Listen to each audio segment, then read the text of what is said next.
You are listening to the Ranges Podcast. So we'd finished Solar Mansions, we'd done the planetarium, and I don't remember at all how it went after July 2014, but we obviously dove right into working on new music. And I guess I'd learned about Dietrich Bonhoeffer and was kind of inspired by what he did. And, you know, as you would say, you know, if you don't know who Dietrich Bonhoeffer is, look it up. Yeah, which I had to do. Yeah. I did not know him. So one of his quotes that I latched onto was, "Silence in the face of evil is itself evil. God will not hold us guiltless. Not to speak is to speak. Not to act is to act." So I thought that was pretty cool. Yes. Just based on the current events in that time period, I think, which, as I've come to discover for me personally, it's just kind of always relevant, a quote like that. That's true. Yeah, but anyways, I thought that was cool. So it's like, let's, make those song titles and split a Bonhoeffer album up into 4 songs and use those as song titles. So I think that's where the concept came from. And yeah, you had that, and then I also just remember an urgency to get back to the studio and make more music. We wanted to start really building a catalog. Yeah, so we wrote the album, recorded the album, and put the album out. I mean, it was Solar Mansions in July, and Bonhoeffer was out same year, December 23rd. Yep. Got CDs put together. Did the shirt for it. Which I remember liking. I thought the full face shirt was a cool look. The only thing I remember about Bonhoeffer was we had put it out, or we're about to put it out, and I had you guys over for Christmas party here at my house. Okay. And I remember you guys showed up, and I had already started working on the next song for what became Night and Day. And I had that piano melody, and I remember showing it to you. Wow. That's the only thing I remember about the Bonhoeffer release era was, here's new music that I'm working on. Wow. Do you remember that at all? No. Yeah.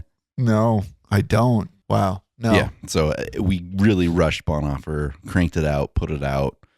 And I think that the end results clearly showed how much we rushed that. And yes. Like, listening back to that, now it's been 10 years, and it's like, I think the song ideas were pretty cool, but the execution was really poor. Yeah, I think it was literally just to build a catalog. Yeah. And then I do remember like having CDs out, having Solar Mansions on CD, and having those on Bandcamp available for purchase, and starting to get orders from fans. Yeah. Not from Bozeman. Right. Solar Mansions we did at the planetarium, and everybody got a CD there. Right. All Bozeman people. But then I think late 2014, we started to get some attention. I don't know how that happened. I know there were blogs and stuff that we were trying to connect with. Mm-hmm. But I do remember orders coming in to different parts of the U.S. and even international orders, and being excited to package up a CD, print out addresses, take it to the post office, wait in line for 30 minutes, and then get up there, and you'd have to fill out a customs form to put on the thing. And like, it took forever because I didn't know what I was doing. It was the first time we've shipped internationally. Right. But remember how cool that was to see the addresses of, I don't remember where they were going, but in Europe and just all over. It was pretty cool. Yeah. Well, I always was hoping that we would be able to attract attention abroad. Yeah. And then I don't remember how this came about, but your wife, Erin, and her dance crew, and like, they took a Bonhoeffer song and used that for choreographed. That I do actually remember how that happened. So Michelle, one of the members of the dance company at the time, had been invited to perform for TEDx in Bozeman. She spoke to Erin about performing for TEDx, and Erin took them Bonhoeffer. And then they put together the choreography and invited us to sit at the table, right, to watch their performance of it, and thinking how cool that was that they were, doing that in front of a pretty big audience and having our music playing loud. Yeah. And it was live streamed too. Oh, through yeah. TEDx too, I think. That's right. Yeah, because I think that was a thing with TEDx where they live stream it on YouTube from wherever in the world they happen, so people could tune in. Yeah, so there was that. That's right, and that also was kind of in that vein of, trying to get the music out there for these opportunities to continue. Yep. And that would probably lead to then soon after that, Woody taking the CD. Who, and you know him from New York, right? Correct. New York friend. Yep. He was a fan of what we were doing, and he took it upon himself, knowing that I was really interested in the licensing world, and he was friends with Adam Brumman. He's a filmmaker. He's doing short films. I don't know if he'd done any long form stuff yet, and then had done some commercial work. Took the CD and used the first track for a short film that he had made on the Tailgate, Alaska for snowmobiling. And then I forget what it was actually called. Tronken? Yeah. And then I don't think that video is available anymore. It's not? I think it got wiped, yeah. Really? Yeah. But it existed at one point. Oh. Well, yeah, but I remember him making the film and then putting that song to it. Right. And then getting in touch with Woody and saying, I have this song in this thing. Would they be cool with me using this? And Woody connected me and Adam. Okay. And then I saw it and showed you guys and said, yeah, absolutely, use it.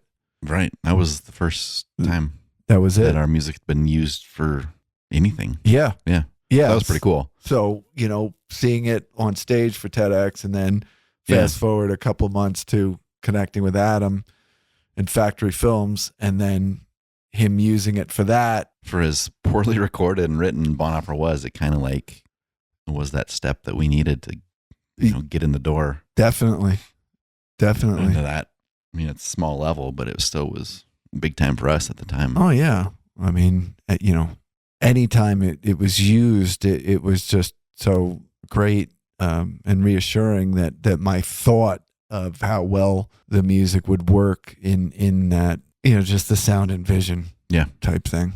Yep, definitely. So, yeah, and then I think that would have been early 2015, right, with the TEDx thing and the Adam Brumman video, and then a guy by the name of Michael Kaag had kind of connected with him. He's just a fan of post rock. He runs the 640 Radio, just an online radio station, and just puts up music, all of his favorite post rock music, other types of music, and kind of latched onto Ranges somehow, and obviously had probably bought a Bonhoeffer CD and a shirt from Solar Mansions, I think. But he travels back and forth from Europe for work and goes to Dunk Festival. And scrolling back through our Twitter just to kind of remember what 2014, 2015 looked like, found him. He had gone to Europe for Dunk Festival probably, and was wearing a Ranges shirt. And oh, wow. How cool that was. Like, I don't remember when we discovered Dunk Festival, but it must have been around that time. Around that time, yeah. Because you were obviously happy that he was representing Ranges at this festival in Belgium. Yeah. But it was just cool to see, what we were building in Montana was getting out, which was pretty cool. Yeah.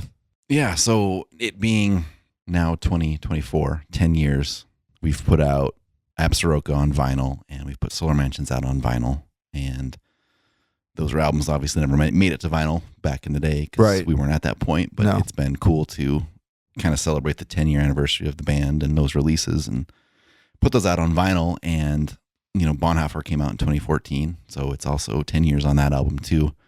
And us looking back at those albums, and Absaroka was our first album, so it's it is what it is. Definitely our first album sonically. Yeah. Solar Mansions was a step up, and Bonhoeffer, as we've discussed, is just kind of like a rush job. Yeah. Didn't really execute that one very well. So no, we came up with the idea that we should revisit that album because I thought the song ideas were great. I Right. think there was potential there. I mean, for that time period, being so new to writing post-rock, there was a lot of potential in those songs. So I came up with the idea that we should revisit that album and re-record it and kind of reimagine the ideas, which you were all about. Yes, it was, because when you approached the idea of a remix or a remaster, I almost shut that down thinking, what's the point? Because I was so disappointed in what I had done for it. But then looking at it as a redemption to re-record, Right. I definitely wanted to erase the original drum Yeah. Well, and too, like tracks. listening to this, the guitars out of tune. Like it's Oh. amazing how out of tune the guitars were. I just didn't hear that in the time. Like my ear wasn't trained enough to really recognize that. Yeah. Yeah, and you go back and it's like, oh man, this sounds bad. The snare sounded horrible. Yep. Hated it. Yep. So it was fun to go back, strip, and luckily I still had all this Pro Tools sessions. Yeah. So I was able to separate all the stems, rebuild drum ideas to kind of reorganize the songs because they were just kind of all over the place with the beats changing. Yep. And yeah, there was just no consistency, which I've really grown to love, of like consistency and grooves and stuff like that. Yeah. Yeah, and then re-record most of the guitars, relearn the parts, record them in tune, Yeah. and add keys and layers and things that we start to do now with the ranges in 2024. We just have more tools at our disposal. Absolutely. So it was fun to go back and redo everything, but still try to keep it true to its earliest form and not do too much to it. Like find that fine line. And I think we did a pretty good job with that. Yeah. I mean, I feel if anyone were to A/B the 10-year difference between it and having the same songs, I mean, you can definitely hear the ranges of today Right. in those songs from 10 years ago, which makes me much happier Yeah, definitely. and something that I can be proud of. Right. Than feeling like cringy about it. Right. Which is how it's always been. Yeah. Like kind of afraid to say anything about it. Oh, yeah. I It's- never talked about that record. Yeah. Never. Yeah. So now that it was 10 years, it's like, well, we did Absoroka, we did Solar Mansions on vinyl. It's like, we got to do Bonhoeffer. We can't just skip it. So Right. it made sense to go back, reimagine it, and re-record it and make it sound good. Yeah. Yeah. And then I really like it. And then funny enough, bringing Aaron back into the story, I remember after we had done the recording and you sent me the tracks back after you had finished, I played it for Aaron and she loved it. Right. That's Like cool. she was really into it. And when do I get a copy?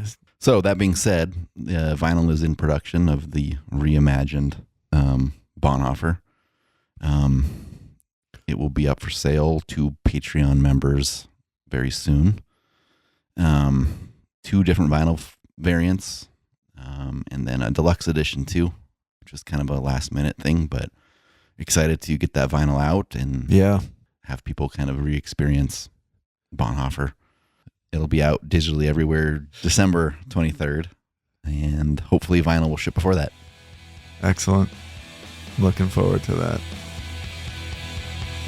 If you've enjoyed this podcast, subscribe to the Ranges Patreon to hear more episodes.